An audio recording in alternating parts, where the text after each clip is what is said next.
मनु जी कानपुर से। श्री हरिवंश महाराज। श्री हरिवंश महाराज जी। महाराज जी, आप कह रहे हैं कि आप कुछ जने आए हैं और एक ही ऑफिस में काम करते हैं। ऑफिस में भगवत में वातावरण रहे, इसके लिए पूरा प्रयास रहता है नाम जप करने का। महाराज जी, कारोबार में आसक्ति हटाने का एवं ऑफिस से जो प्रपंच होता है महाराज जी, उससे बचने का क्या उपाय है महाराज? आसक्ति हटानी नहीं है, कारोबार से आसक्ति हटानी नहीं, उसे पूजा समझना है। आसक्ति हटा देंगे तो कारोबार नहीं हो पाएगा। कार्य जब हम भगवान की पूजा में, जैसे हम आपसे कहें जाओ आप हमारे लिए दिल्ली जाओ और दिल्ली से आप अमुक चीज खरीद करके लाओ, तो आप बड़े उत्साहित होकर जाएंगे। आपसे कोई पूछेगा कि आप दिल्ली जा रहे हैं, प्रपंच है, तो आपको प्रपंच, ठाकुर सेवा, महाराज ने बोला है ठाकुर जी के लिए मैं जा रहा हूँ, ठाकुर जी के लिए कहा, तो आपको कितना भी कष्ट मिले आप प्रपंच में घुस करके वो काम करके आनंदित रहेंगे। क्यों? क्योंकि आपको लग रहा है कि संत ने आदेश किया, भगवंत सेवा है। तो बस यही बात मान लो, ऑफिस भगवान की पूजा है। जो हम समाज की सेवा कर रहे हैं, जिस भी डिपार्टमेंट में हो आप, वो समाज के लिए ही है। समाज की सेवा भगवान की सेवा है। हमारी ऑफिस पूजा गृह है।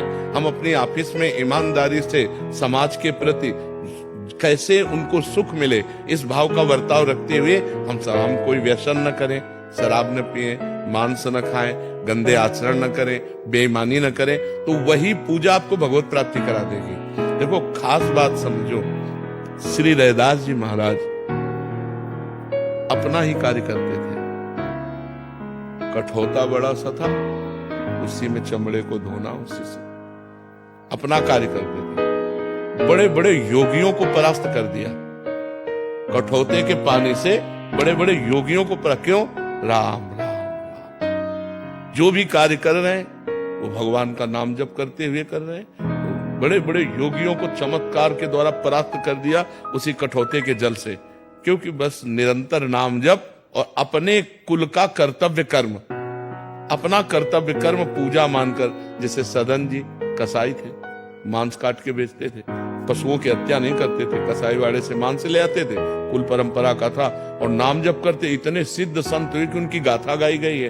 तो हमारा जो कर्म है उसे हम ईमानदारी से यदि करें तो वो पूजा हो जाएगा। और नाम जप कर रहे हैं तो इसी से हमें भगवत प्राप्ति हो जाएगी। हमको आसक्ति नहीं छोड़नी, क्योंकि अगर हम अपने कर्म में आसक्ति नहीं करेंगे, एकाग्रता नहीं करेंगे, तो कर्म पूरा नहीं होगा। जब हमें आपसे मतलब है नहीं तो कैसे पूरा हो जाएगा?